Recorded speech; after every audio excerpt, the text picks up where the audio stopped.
Mega shoutout po mga kalingap. Marami pong salamat kay Kuya Bal Santos Matubang, kay Kuya Rab, kay Ate Edna.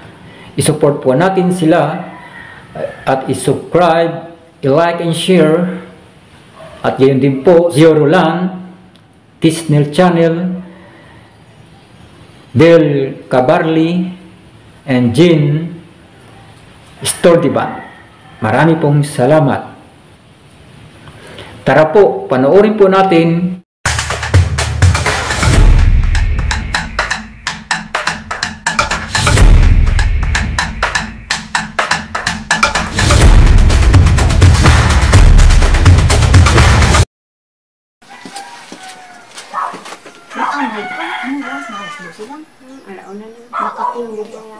Siguro kulang ka na sa tulog. Kaya nahihilo ako.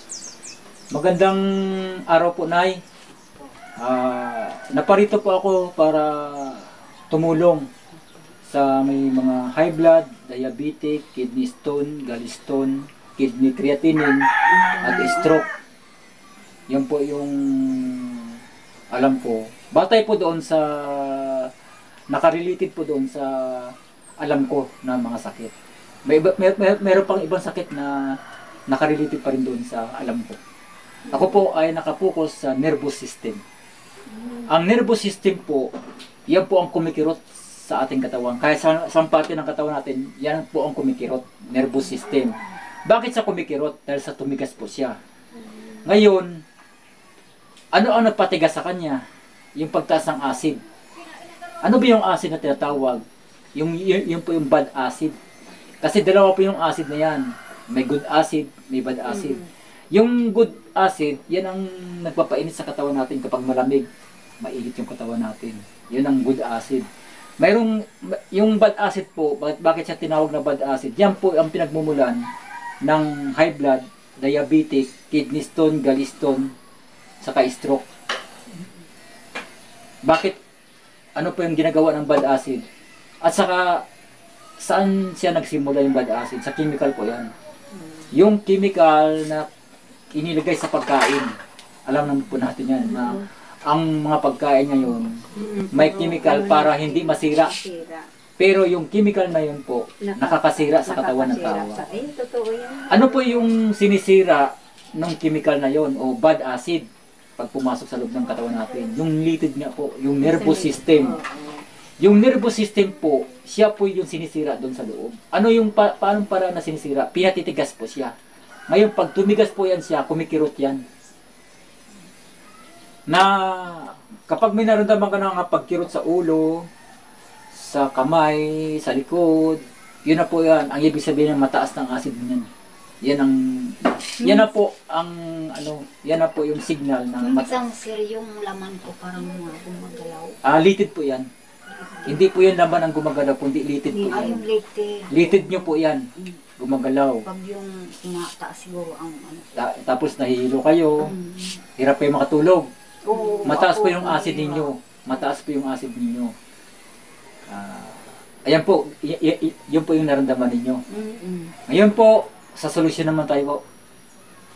Kasi pinaliwanag ko na sa inyo po. Di ba, maliwanag din sinabi ko. Doon naman tayo sa lunas. Lulunasan natin siya. Ngayon po, ano po yung lunas niyon? Sa mga nahihilo, mga kirot, naramdaman, sa ulo man o sa likod, dito sa kamay, sa binti. Kasi yung nervous system, nasa binti natin, may nervous din yan, may nervous din yan sa kamay natin, sa ulo. Yung pulikat po, nervous system po yan na tumigas, yung pulikat. ako pag inatake minsan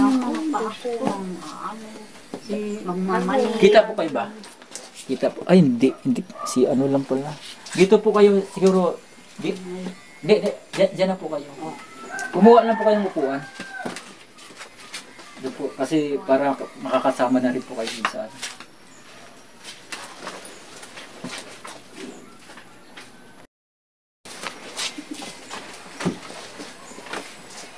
Yung sakit nyo po na nahihilo kayo, hirap kayo makatulog.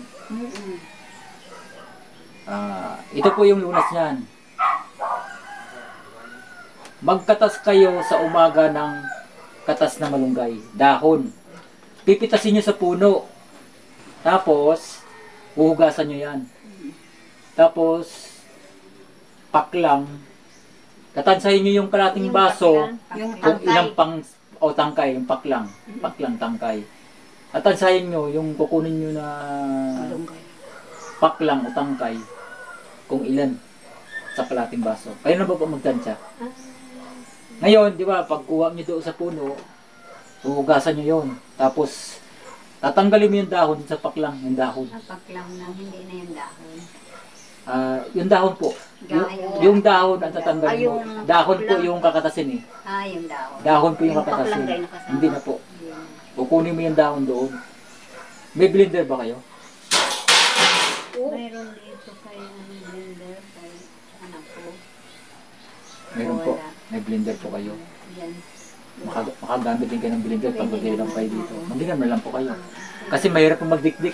Oo, mayroon pala. Saka pag may blender po, hindi kayo masyado mag-aksaya sa dahon. Kasi pati kahit yung dahon, Mas ano na yun, madudurog na rin po yun. Mas makakatipid ka pag may blender. Pero pag yung magdikdik, tatapon mo pa yung dikdikan mo. Kapunin mo lang kasing katas eh. Katas lang. Ito. Ganyan po yung gagawin nyo. Ang pag-inom po ng diri-diretso po, huwag kang umina. Kailangan pasok lahat doon sa loob ng katawan mo. Ngayon, pagka nakapasok yung katas ng balonggay doon sa loob ng katawan mo, kalating baso lang, maya-maya po yan, iinit yan. Tapos, may maramdaman ka niya na susuka ka. Ano ba yung susuka mo? Hindi po yung katas. Ang isusuka mo, yung nagpapahilo sa'yo. At bakit hindi ka makatulog? Acid po yun. Acid po yun. Acid po yun. Tapos dudumi ka po niyan. Ano yung dudumi mo? Ganun po rin po yun. Ibig sabihin, inilabas niya yung dahilan kung bakit ka nahihilo. Kung bakit ka hindi ka makatulog. Yun po ang dahilan mataas ang acid mo. Yung minsan, di ba, madumi ako. Pag nagdumi na ako, parang bumabalik yung, naalis na yung hilo ko, paunti-unti, ganun. Kasi lumabas po yung Dumi. problema. Oo, ganun.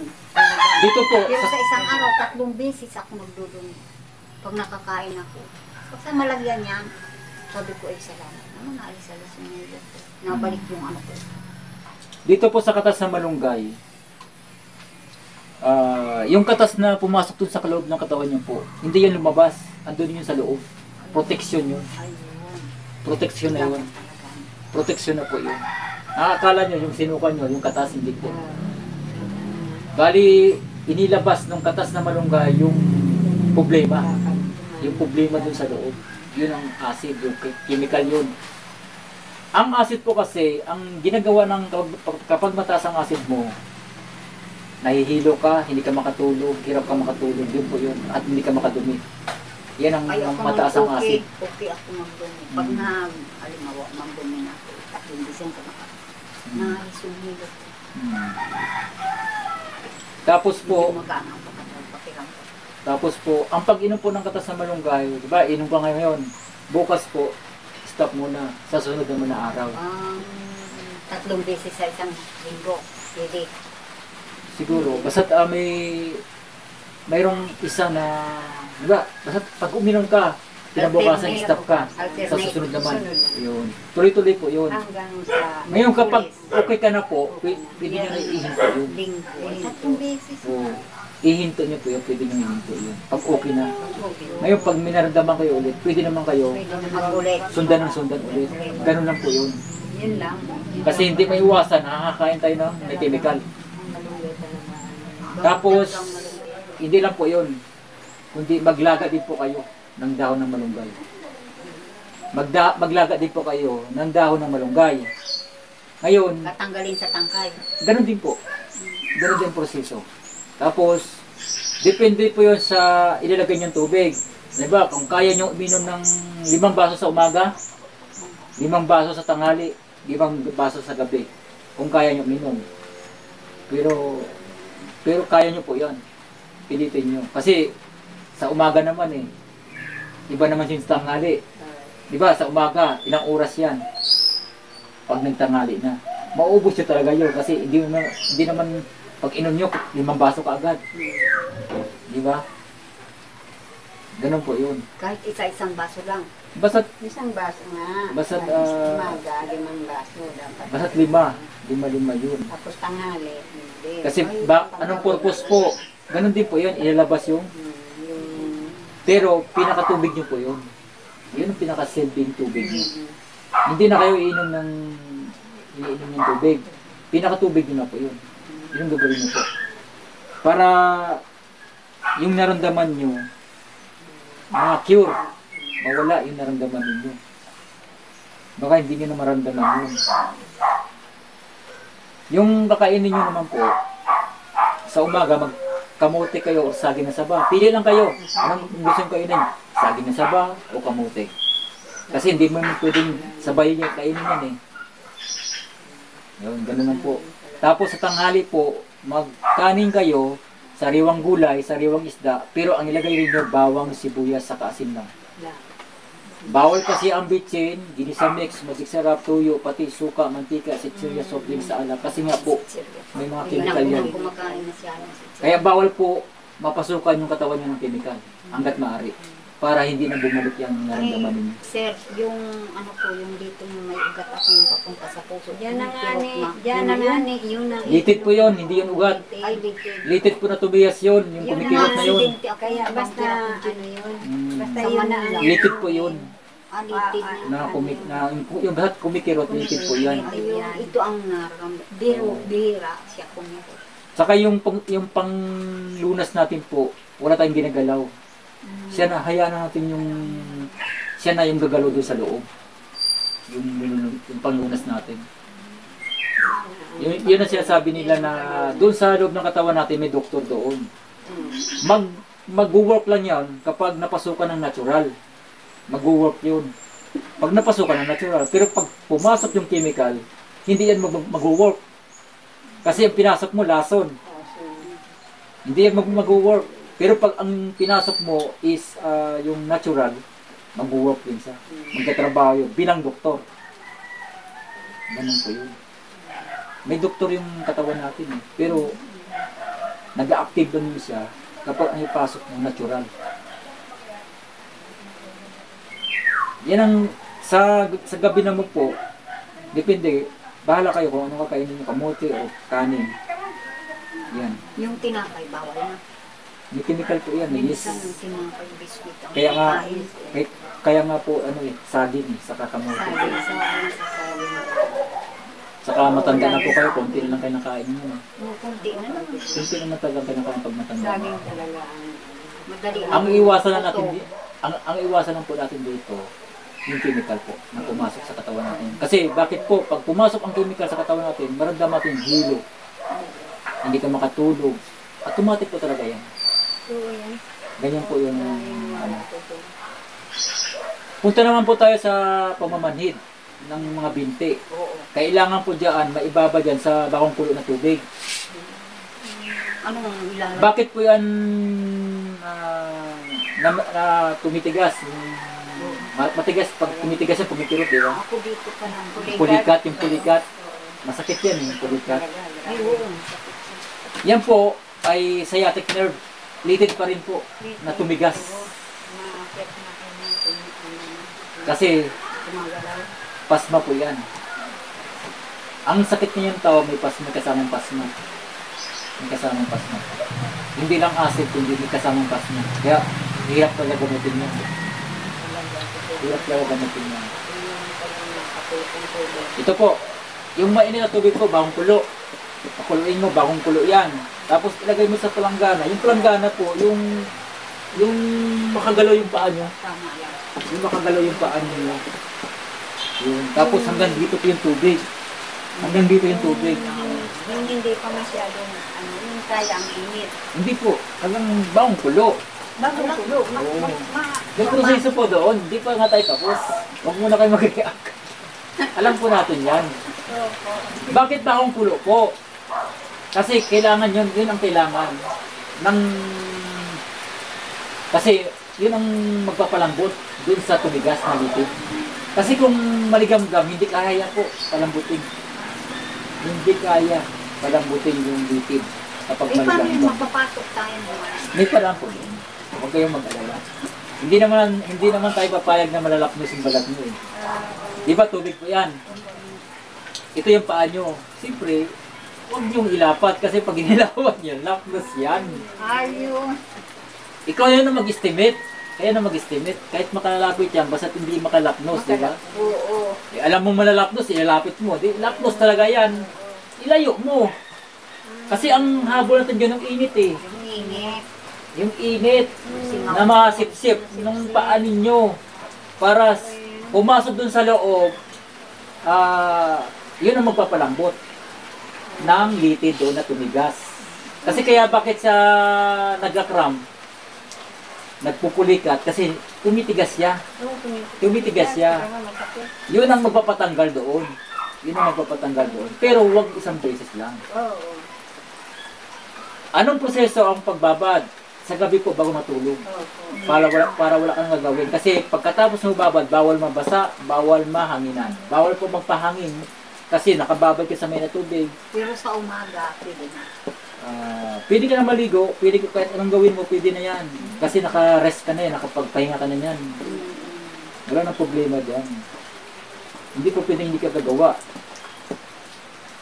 Maligo, pwede na maligo. Kahit gabi-gabi nyo gawin yan, walang problema. Sa araw, pwede naman kayo maligo, pwede naman kayo gumawa. Walang problema po. Paggabi at wala. Sa gabi lang. Yung pagka ano nyo, tapos yung babad, huwag talaga kayo Kasi magbasa. ako pag gas lang gas, nakaplas. Hindi po kasi mawawala yan kapag hindi napasukan ng sobrang init talaga yan. Kasi pasma yan. Pasma yan. Kasi pagkatapos nyo babad niya, maramdaman nyo parang lumuwag ang pakiramdam niyan. Pero kailangan dyan, sunod-sunod yan. Ngayon, pagka umukay na, pwede nyo naman hintuan yan. Nasa sa inyo po yun, ang desisyon. Kung may naramdaman kayo, Ako ito. may pasma kasi po Parang yan. mga Isa isa pag ako pag Ang gagawin nyo po, kung pag napamali ang ano. kung kung hindi nyo kayang yung ganun katagal, higit isang oras po yun. Ganito po yan. hanggang... Di ba ganito po yan? Opo. Nakababad yan. Matagal po yan kasi antay mo pang lumamig, lamig pa yan eh. Yung ano. Pero sipsip ng init yan. Parang nakaangat ka. Oo, sinisipsip yung init niyan sa loob. Mapasok ng init yun sa loob. Tapos po, antay mo talaga yan na makayanan ng balat. Paano mo malalaman? Diba, mga 20 minutes, 25 minutes, mga 30 minutes yan, medyo malamig-lamig yan. Testing mo ng daliri mo, yung tubig. Kung kaya na ng balat, hindi na malalapnos. Pero sobrang init pa yan. Hindi na malalapnos. Ikaw hindi naman kaya siya, kaya na yata ito. Hindi na malalapnos yung balat ko. Hindi na malalapnos. Pero sobrang init pa yan. Tapos, pagka sa tingin mo na kaya na, hindi na malalapnos yung balat mo, ibaba, taas mo muna yung paa mo, taas, baba, taas, baba, taas. Kasi mainit pa yan eh. Baba, taas. Hanggang sa pwede mo nang itubog. Kasi, ano na eh, tumagal-tagal na eh. Tapos, isang oras pa yata yung nagaran mo. Kaya na po magtansya, tansayin mo. Yun po yung sekreto po yan na ang nakakalat ako lang po at wala pang sa dami pong mga gamot ito po sabihin ko din totoo. Sa dami ng mga gamot, iba-iba ang kalaman. Kasi ako po ang history ko, nakagat kasi ako ng aso na may rabies. Ganun po. Kaya doon ako nakapokus sa ganyang mga sistema. Kasi ako po, ang nangyari po kasi sa akin, yung rabies kasi, kapag kumalat sa katawan mo, ang maramdaman yung sobrang kirot yan. At paninigas. Sobrang kirot na paninigas. Kaya ang pag nakagat ka ng aso na may rabies, magawala ka talaga yan. Wild ka yan. Wild ka na, pabuwang ka yan. Naranasan ko po yan. Pero ako po, nakukontrol ko yung sarili ko. Nakukontrol ko. Kasi sa tulong ng Panginoon Diyos, saka sa pagbabasa ko ng Biblia, Ako nakakontrol ko. mahilig din ako. Yun po ang nakatulong sa akin kung paano ko nakontrol yung kirot. Kung paano ko nakontrol yung kirot, yung sobrang kirot. Kasi naranasan ko yan.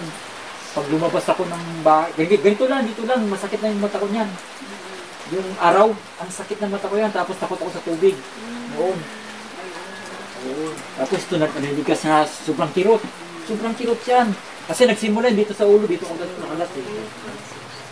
Dito ako nakagat. Ibig sabihin, mas matindi pa yung naranasan ko kaysa naranasan ninyo. Kaya alam ko, pag sinabi nyo pa lang, naintindihan ko na. Ngayon, siyempre wala akong alam sa mga pangalan yung kumikirot na yan. Bumili ako ng Atlas Anatomy, libro ng doktor. Na yung pag binuksan mo yon, mula hinihimay-himay, yung parang in-slice nila eh. In-slice yun. Ano, tapos patayan, in-slice nila, tapos binubuksan yung unti-unti yung ano. Yung una nilang makita dyan, Wala. may mga pangalan yan.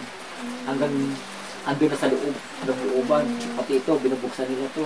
Makita mo yung heart, yun. Unti-unti yun. Unti-unti. Kaso yung libro na yon nabasa. Nung panahon ni Christine, dun sa Dunsol, binaha kasi yung doon. Yung pinag-iwanan ko, hindi nila iningatan.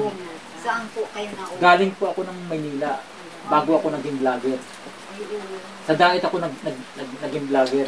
Diyan ako natuto. Nung nasa Maynila ako, wala akong alam dyan sa pagbablog.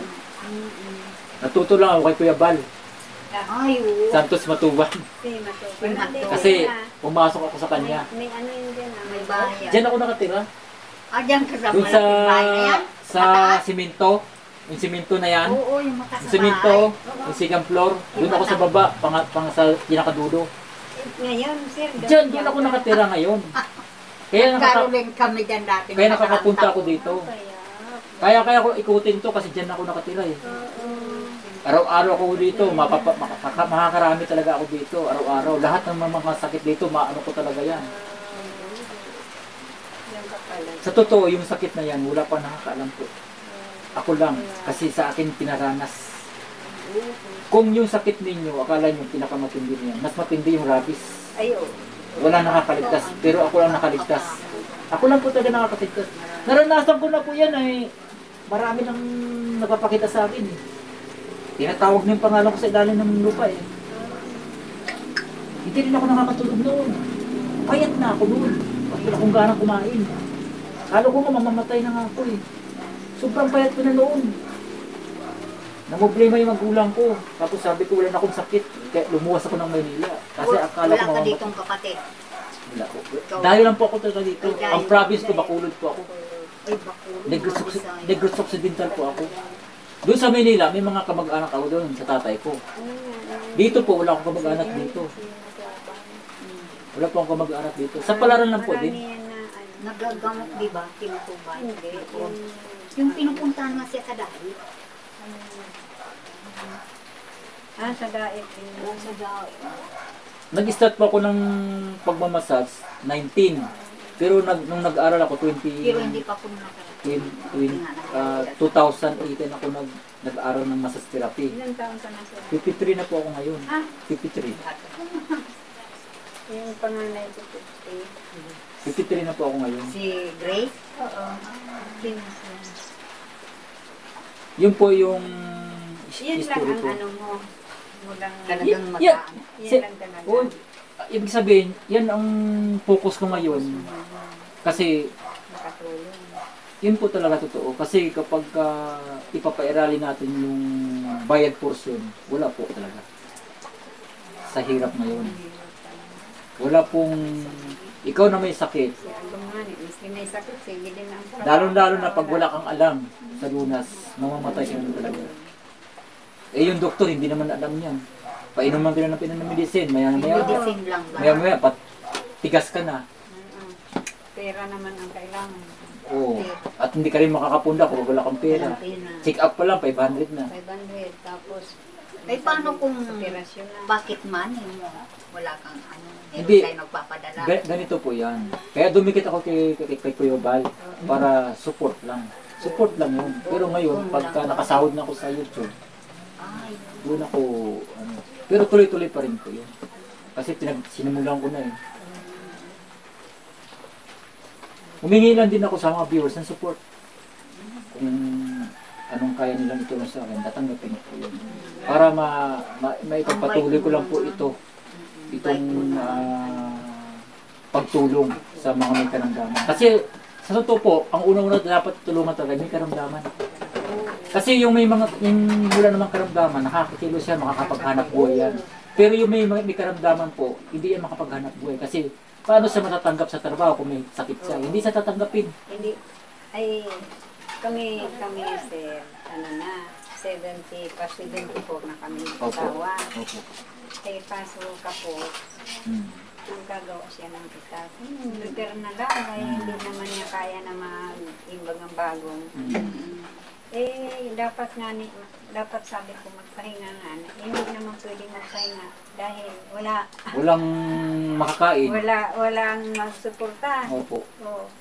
Kaya ngayon nga, kahit nang maano daw ang katawan niya, sige din. Hmm. Kaya, Pero ang gagawin po natin dyan sa husband niyo po, yun lang po. Katas na malunggay. Alagaan niyo ng katas na malunggay. Lalakas po siya dyan. Yung ano po, yung katas na malunggay. Basta pag okay na po kayo, okay na po yung iinom, pwede nyo naman po i-stop. Kasi opo. detoxifier po siya. Detoxifier, ibig sabihin, yung kapag may lason lang, ilalabas niya yan para guminhawa ka. Parang laso. Gumanda yung pakiramdam mo. Parang Yung iba, lason. kayo katulad niyan po, hindi kayo nakakatulog, nahihilo kayo. Tatanggalin niya lang yan. Yung isa naman. Siyempre, iinom pa ba kayo kung okay na kayo, di ba? Kaya, Ngayon, pag bumalik yon, inom ulit kayo. oo. Ganun lang po yun. Pero kung okay na kayo, pwede nyo naman po i-stop yun. Kasi okay na kayo eh. Oo. Alam nga na, sige pa. Oo. Okay ka na. Saka mahirap paghanap ng dahon ng malunggay. Oo. Di ba po? Mabuti may mga puno. Ang maganda po, magtanim po talaga kayo, magtanim kayo. Ngayon, Ayun siya ng taas. ngayon po, siyempre hindi lang po kayo magkakasakit. Malay nyo, baka may umapit din sa inyo na may sakit din na katulad din sa naramdaman ninyo. Hindi, nakakatulong din po kayo. Mas maganda po magtanim po kayo ng malunggay po kasi marami po ang nagagamot yan. Kaya nga sabi ko sa inyo ay, ang nagagamot ng malunggay po, ano nga, po Sabi ko, sa isang buwan ka ako, makahulay lang sa 2-3 beses ng malunggay, di ba? Maganda ba ang malunggay? Saka ako nang mahilig mga karne. ang natutulungan po ng malunggay, basta't natural po, katulad ng kamote sa saging, ang naitutulong niyan, ang natutulungan niyan, mga high blood, mga diabetic, mga kidney stone. Yan po ang lunas niyan, kidney stone, gallstone, yung mga sinatawag na creatinine para ma-dialysis. Naku, simple-simple lang na sakit yan. Bakit pa i-dialysis? Yung pamangking ko. Makukuha na po yan eh. Sa 3 weeks. Makukuha na po yan yung Sa isang linggo, 3. Di ba, ano ba sinasabi ng doktor? May creatinine daw siya, yung kidney niya may creatinine. Kaya kailangan na dialysis, di ba? Oo. Tapos sabi nila, Ang laking pera ng... marumi daw yung dugo. Ayun, O di, dilinis. ano ba yung problema, di ba? Doon muna tayo sa problema. Ano ba yung problema? Di ba, creatinine. Kidney niya, creatinine. Wala pa doon sa maruming dugo. Kasi papasok ng doktor yan eh. Para ma-dialysis niya. Ganun ang ginawa sa tito ko eh. Pero makita ko na yung creatinine na sinasabi ng doktor, acid pala yan. Acid! Acid! Kasi, ang pagkakalam ko talaga sa sakit ng kidney, acid lang. Yung stone, acid yan eh. Kasi may libro ako na yan eh. Kaso nabasa na nga eh. Nang binuklat ko, wala na. Ayaw na maghiwalay. Pag nabasa na pala sa tubig, ayaw na maghiwalay. Wala na. Dikit-dikit yan. Andun po sa libro ko na yung dahilan ng kidney stone is acid crystallized. Ano yun? Acid pa rin yun. Kahit anong words yan, acid pa rin eh. Kaya sabi ko, anong sinasabi ng creatinine? Anong sinasabi nila maruming dugo? Eh, acid yan. Acid yan. Gumagawa lang sila ng para may pasok yung dialysis. Ayun. May nabuhay sa dialysis. Hindi mabubuhay ang tao kasi pag tinanggal mo yung dugo, ano ba yung dugo? Buhay yan eh. Pag tinanggal mo yan sa katawan, mamamatay talaga. Kaya yung mga dinadialysis, pag tinatanggalan ng dugo, kasi binabalik, Nangihina sila. hindi nahihina. Nawawala ng malay yan. Ay, nawawala ng malay. Oo. Nawawala ng malay yan. Kasi pag tinanggal ang dugo sa katawan mo, wala ka ng malay yan. Kasi ang dugo, pag nawala sa katawan mo yan, patay ka na yan. Pamangkin ko. Kaya delikado yung dialysis. Kapag natsimpuhan ka na yan, pagbalik niyan, tsimpuhan ka niyan, patay. Doon namatay dito ko eh. Habang buhay daw. Mali yun. Ibig sabihin nung sinasabing habang buhay na ano, sa kanila lang yun. Pero sa mga totoong nakakaintindi sa sakit nung ano, ang simulan mo kasi creatinine eh. Sinasabi nilang creatinine. Ano ba yung creatinine? Niresearch ko yan eh. Talagang pinahirapan ako yan. Ano ba creatinine? Grabe yung mga words na tinago nila. Yung dulo pala, acid lang pala. Yan ang gusto kong maipaliwanag doon sa isa. Ganun. Acid lang pala? Acid lang? Ano yung ano? Acid lang? Ako ang sinasabi niya. Katas na malunggay lang. Maniwala ako dyan. Ito po yan oh. Basta magagawa mo. Katas na malunggay lang po. Anong gagawin ng katas na malunggay? Ilalabas lang yan. Ilalabas lang yan. Sakit na Yung malunggay. ihi mo lang, idumi mo lang, isuka mo lang yan eh. Wala na yan. Kaya sabi ko, pag wala ka nang naramdaman, hinto mo na. Oo. Pero sa doktor, pinahirapan ka lang. Talaga. Asa kaya walang paliwanag. Bakit ganun ang nangyari kaagad? Bakit napunta na kayo agad sa dumi ng dugo? Eh, sa kidney naman ang problema. Kaya ang katuwiran ko dyan eh, bakit hindi nagamutin yung kidney? Saka ano ba yung creatinine? Ano ba yung creatinine? Wala silang paliwanag sa creatinine eh. Creatinine sila ng creatinine eh. Ang pagkakalam ko kasi sa kidney, pag may problem, acid lang yan. At saka ang sakit talaga ng katawan ng tao, pagdating sa sakit na mga ganyan, mga kidney stone, mga gallstone, acid yan eh. Gawa ng acid po yan.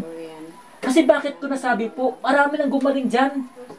Marami na pong gumaling dyan. Ang gamit ko lang, mayuma, yung dinudugo na nga eh. Katas ng malunggay lang po yun eh. Natanggal eh. Dinudugo na eh. Ibig sabihin, ano na yung blood? Yan ang marinig yan ng asawa ko kasi para Wala po nagpapaliwanag yan. Wala po nagpapaliwanag. Mabuti nga yung puwan lumabas din. Hindi naghahanap po talaga ako. Wala po nagpapaliwanag Kasi niyan. yung isa din yung kaibigan nandoon sa bahay. Sino yun? Rodi. Si Ganun Manong din. Rodi. Sabi ko, punta dito para ma-interview kayo. Balik na lang ako. Siguro po, wala na po kayong Wala na. itatanong sa akin. Ganun na. Maliwanag Yun na po sa inyo lahat. Salamat. Naniniwala ko. Paano yan? Wala. Hindi, okay na po yan. Ayan po mga kalingap, mayroon naman po tayo na natulungan na dalawa pong lula natin ay Ikaw na may dalawa naman po tayo na nabahagianan ng ating kaalaman po patungkol sa mga karamdaman ng high blood, diabetic, kidney stone, gallstone, tumor. Ayan po. Okay naman, kinwerte naman tayo. Ayan po, natuwa po sila kasi nga po wala silang problema. Hindi na nila kailangan ng magbayad. Kasi naman po tayo, pag ang kalinga po ang tumulong, hindi naman po yan nanghihingi ng kabayaran po. Ang ano lang po diyan na ang layunin po ng kalingap ay tumulong doon sa mga nangangailangan ng tulong. Bahala ng Panginoon Diyos diyan magbigay. Basta't ang mahalaga na iparating natin yung tulong sa kanila. Lalo-lalo po sa mga karamdaman. Ayan po, marami pong salamat mga kalingap. Sa tulong nyo at suportahan nyo po, nagagawa po natin ito. Kaya, ang hiling ko lang po, suportahan nyo po ako. Para marami pa pong may mga karamdaman na malinawanagan ng kanilang mga sakit para masolusyonan po natin ang mga karamdaman, na may mga karamdaman. Kaya, suportahan niyo po ako mga kalingap. At lalo na po kay Kuya Bal Santos Matubang, maraming salamat po. Kay Kuya Bal Santos Matubang, kay Ate Edna, at kay Kuya Rab, maraming po salamat. I-support po natin sila, i-subscribe, i-like, i-share, and comment. Suportahan po natin sila. Yan lang po, marami pong salamat. Bye-bye po.